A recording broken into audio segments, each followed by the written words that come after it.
আপনাদের অনেক বড় একটা প্রশ্ন, অনেক বড় একটা জানতে চাওয়া যে ইকরার সাথে আমার এমন কি কথা হইল যে ইকরা সুইসাইড করতে বাধ্য হয়েছে। ইকরার সাথে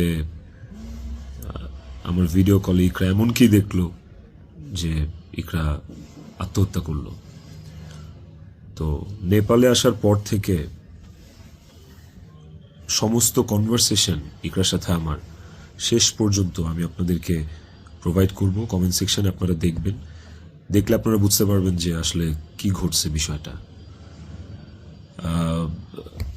আরেকটা যে বিষয় সেটা হচ্ছে যে কিছু স্ক্রিনশট ঘুরে বেড়াচ্ছে ফেসবুকে, সোশ্যাল মিডিয়াতে, যে ওখানে লেখা আমি ইকরাকে বলতেছি আমি ওকে ডিভোর্স দিয়ে তিথিকে বিয়ে করব, এন্ড আপনারা ভাবতেছেন এই জন্য ইকরা সুইসাইড করছে।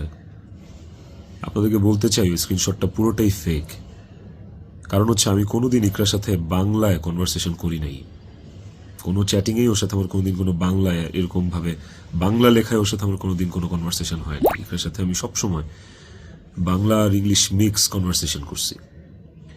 বাংলা আর ইংলিশ মিক্স বলতে বাংলিশ ভাষায় আর কি, বাংলাটাকে ইংলিশে লিখে ওর সাথে কনভারসেশন করছি। তো ওই স্ক্রিনশটটা দেখে আপনারা ভুল বুঝেন না, মিসজাজ করেন না। ওটা একটা ভুয়া এবং ফেক স্ক্রিনশট। আমাকে ফাঁসানোর জন্য আসলে ওই স্ক্রিনশটগুলো বানানো। কে বা কারা বানাইছে আই হ্যাভ নো আইডিয়া। তো টক্সিসিটি একটা বিষয়।